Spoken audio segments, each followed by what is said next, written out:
Woven into the British capital of London is its metro system. Known as the London Underground, or affectionately as the Tube, since its beginning all the way back in the 1860s, the network gradually grew over decades to become one of the largest and most comprehensive rapid transit networks in the entire world. It carries millions of people every day to and from every corner of the city and neighboring counties. As you'd might expect, it hasn't all been without incident. Today we'll explore the events of one day in 1987, in what became not only one of the deadliest accidents to have occurred on the London Underground in recent history, but also an incident that completely changed how we think about the deadly hazard of fire.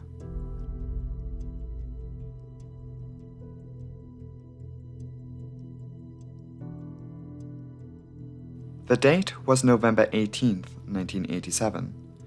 London's King's Cross station is the terminus for the East Coast Main Line. It's one of the busiest train stations in Britain as a whole. King's Cross shares this area of London with a number of other railway terminuses. Down the street is London Euston, terminus of the West Coast Main Line. A few stops away is Liverpool Street, terminus of the Great Eastern Main Line. And literally next door is St Pancras, terminus of the Midland Main Line and international rail services in the modern day. For this video though, we're not really interested in the main stations located here, but rather what lies beneath the surface. So let's take a closer look at King's Cross St Pancras Underground Station. For the sake of brevity, we'll just refer to it as King's Cross, though the two stations officially share the same underground station. King's Cross Underground Station is one of the largest on the entire underground network. It is practically labyrinthian in its nature. If you look at the underground map in 1987, you will see that this station is served by no less than 5 underground lines. The overground, then British Rail, doesn't count. Today this number goes up to 6 lines, with the addition of the Hammersmith and City Line a few years later. Before we delve into the disaster that took place on November 18th of that year, we need to know more about the layout of the station and the lines. It's just something we need to get out of the way. Because the London Underground is as old as it is, lines built later in the tube's life needed to be constructed deeper underground. So we can designate the tube lines into 2 categories: subsurface lines which lay just beneath street level and the deep underground lines. At King's Cross, passengers enter and exit the station via the ticket hall. Now let's start working our way down. The Metropolitan Line shown here is one of those subsurface lines. It's one of the oldest on the network. On the stretch of track that runs through King's Cross between Great Portland Street and Aldgate stations, it is shared with the Circle and later the Hammersmith and City lines. These lines share the same track and platforms at King's Cross, 7 meters below street level. Below the subsurface lines is where things get a bit more complicated and a bit more labyrinthian. The next level down, the Victoria Line platforms can be found at a depth of 15 meters, shown here in light blue. Descending deeper, shown here in dark blue, the Piccadilly Line runs through at 21 meters. Finally, the deepest line on the entire network is the Northern Line, shown here in black. These platforms are at a depth of 27 meters below street level. Each of these 4 sets of 2 platforms are interconnected with one another via a series of escalators and walkway tunnels. Passengers descend from the ticket hall down any one of these numerous escalators to their desired platform. Perhaps it's worth noting that the Metropolitan and Circle Line platforms seem more distinct and distant from the other 3. With setting the scene here, it is the Piccadilly Line, or rather the connection point between the Piccadilly Line and the ticket hall, that needs to be looked at for this video: the escalator shaft. There are, and were at the time, 3 escalators at this transfer point, 2 that go up and 1 that goes down, and they were made of wood. Wooden escalators were common on the underground, specifically made of maple. These days they have all been replaced, but in 1987 the wooden ones were everywhere. In fact, there were over 100 just like this one scattered about the tube network. From the ticket hall to the Piccadilly Line platforms, the escalators transport people up and down an incline of about 30 degrees. The investigation into the disaster that occurred here found the escalator system to not only be poorly maintained, but also it was just poorly designed in the first place. The old wooden escalators at King's Cross dated back to the 1930s. Maintenance workers long complained about the poor accessibility of the escalator underside. Inspections were supposed to be carried out multiple times every year, but given the poor design of the escalator system, narrow passageways, and tight workspaces, physical inspections were difficult to perform. Proposals were put forward over the years to redevelop the station, but due to underfunding, this never came to fruition. Workers could access the void between the three escalators here, but the area directly underneath where the running tracks are located was more difficult to access. There was a large buildup of grease over decades of usage. The grease, though flammable, would only burn slowly, and grease alone is hard to ignite. However, it was not the only thing to be found on the underside of the escalator. Cleaning of these areas was basically non-existent, some sources indicating it had never been cleaned at all since its installation prior to the outbreak of World War II. Fragments of clothing, disposable items, common trash items, and other miscellaneous trash could fall through the tiny crevices between the railing and the actual escalator. This contributed to more buildup of junk that could fuel a fire. But how did this fire start? It's not exactly a place that someone with ill intent could easily reach, and it's not like grease and garbage can just spontaneously combust. As stated though, there were those tiny crevices where carelessly discarded trash could reach. It is believed that what became the deadly fire started because a match was discarded and fell into the now flammable area beneath the escalator. The theory goes that one member of the public, going against the policy of the London Underground, decided to light up a cigarette by use of a match. Smoking was prohibited on the trains and platforms. The smoking ban was introduced 2 years previously. However, the rules were rarely, if ever, enforced. As such, travelers, tourists, and commuters often disregarded the rule.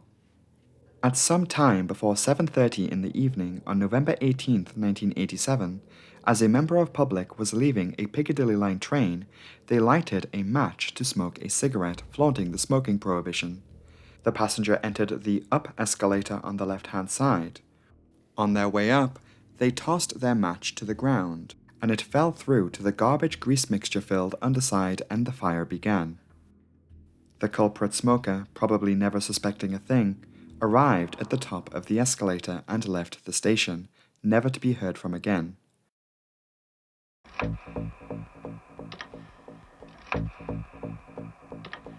"7:29. Meanwhile, back underground, another tube passenger from another Piccadilly Line train noticed a light flickering beneath the escalator as they were going up, roughly halfway. The concerned passenger notified a member of staff once reaching the ticket hall. However, from the top of the escalators, nothing could be seen looking down, the incline obscuring the view. The time was now 7:30. A few minutes had passed, and another passenger exiting a train hits the emergency stop on the escalator. A small flame could now be seen. At this moment, though, there was still no cause for great concern. The Underground is an old network, and small fires such as this one were not all that uncommon. As the fire began to slowly spread over multiple steps on the now stopped escalator, several minutes pass. The time reaches 7:36. This message was sent out to a fire station in Soho, and an evacuation of the station had begun by 7:39. When firefighters arrived, they too at first were unconcerned about the fire. British Transport Police officers were also on the scene and assisted in the evacuation. Trains were still entering the station at King's Cross, and passengers were directed to the escalators on the Victoria Line. By 7:42, trains on the Piccadilly and Northern lines were told not to stop at King's Cross and pass through, avoiding the station. The Victoria Line remained open. The remaining passengers now needed to traverse the labyrinthian passageways to reach the ticket hall and exit the station. But let's revisit that fire for a moment, as it had begun growing slightly larger as the minutes passed. Firefighters remained confident that the fire could be easily contained, even as smoke had now reached the top of the escalator. However, let's look at how it was actually behaving. Fires, under normal circumstances, tend to burn straight up. The fire on the underground at this time, though, was on an escalator with a 30-degree incline. The fire, instead of burning straight upwards, actually climbed with the escalator staircase, clinging to the surface as it ascended. Think of it as the fire laying down on the steps. It should now be noted that the investigation was extremely perplexed by this revelation. It seemed almost impossible that a fire would do this, with all the historical knowledge of fires at the time. It wasn't until they recreated the fire in a scaled model of the escalator that they made a fundamental discovery about fire itself. The behavior of fire changes in an environment which is boxed in, such as an escalator. The fire was channeled in a narrow area with really only one direction it can go. The fire began to borrow properties from a previously more well-understood phenomenon known as the Coanda effect, where flowing jets and gases tend to flow alongside a nearby surface. It's the same effect that allows air to flow smoothly over the tops of airplane wings, despite them being curved. The flames, in this case, clung to the wooden steps, allowing for a much larger area to be heated. The investigation dubbed their discovery the trench effect. The fire burning on the wood escalator began to create gaseous heat inside the escalator shaft. Heat began traveling up the escalator unsuspectingly, invisible to the eye. The temperature of the burning steps reaching into the several hundreds, 500–600 degrees. Smoke was now bellowing into the ticket hall and even outside. However, it was what happened next that really brought about the disaster. In a single moment at 7:45 in the evening, the superheated escalator shaft ignited in a flashover. Flames traveled up the escalator shaft and erupted into the ticket hall.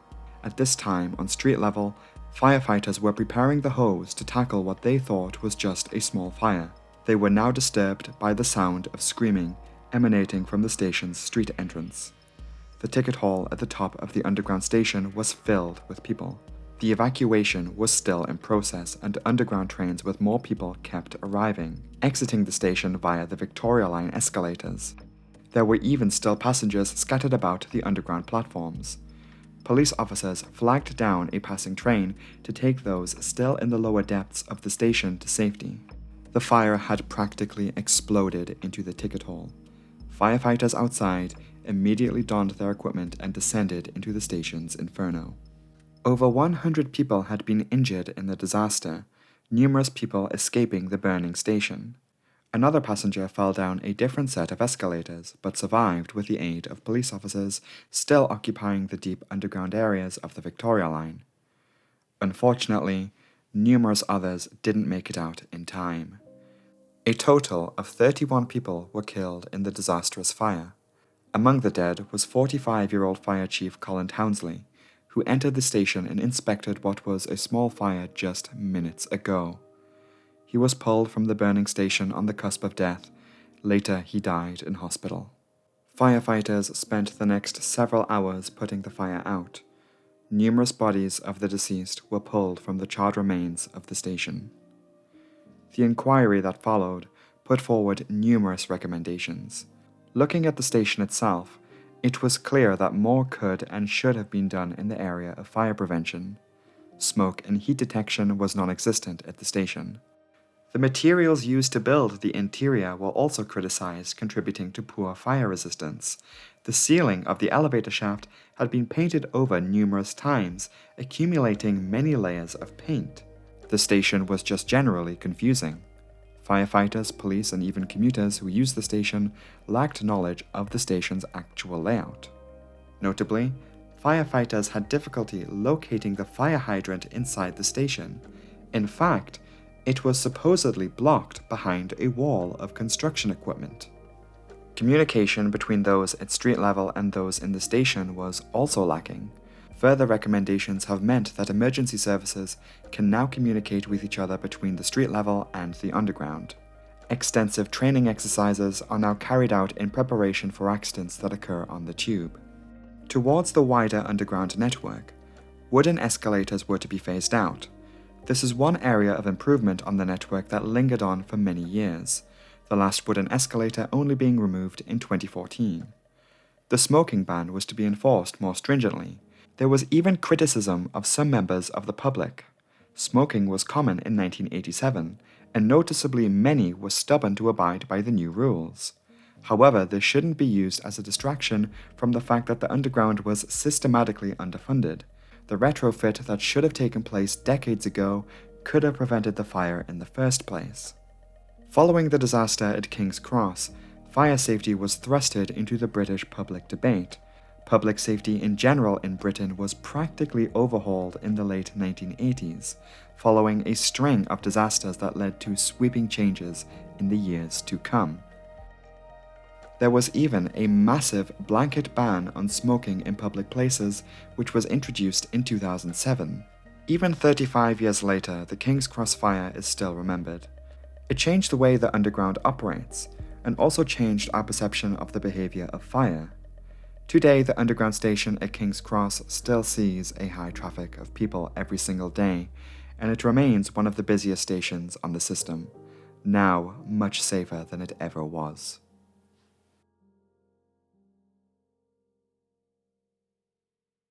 Hello everyone.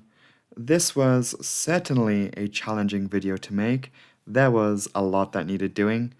I always knew that I was going to cover this incident one day, and I always said to myself that I would go to London and actually take video at the site. I did have to sacrifice one editing day this week to make that happen, so it's been very full on these past few days, and my feet still hurt from standing around on the tube all day, but I think it was worth it. I love how this video turned out. It was a challenge, but I'm happy I made it. If you liked this video, be sure to be subscribed, as there is always a new video every weekend. Big shout out this week to my patrons for their amazing support. They really helped make this video come to life, because short notice return train tickets aren't exactly reasonably priced in the UK, so couldn't have done this without them. Anyway, their names are scrolling on the screen right now, so if you see your name here, a massive thanks to you. If you yourself want to support the channel further, then you can join the Disaster Breakdown Patreon from just £1 per month, and the link to that will be in the pinned comment below. All patrons get early access to all new content 48 hours before they go out publicly on YouTube. That's it from me this week. I'm not going to make this video any longer, so thanks for watching. If you want to follow my personal Twitter, that too will be linked in the pinned comment. Have a good weekend, and I will see you next time. Goodbye.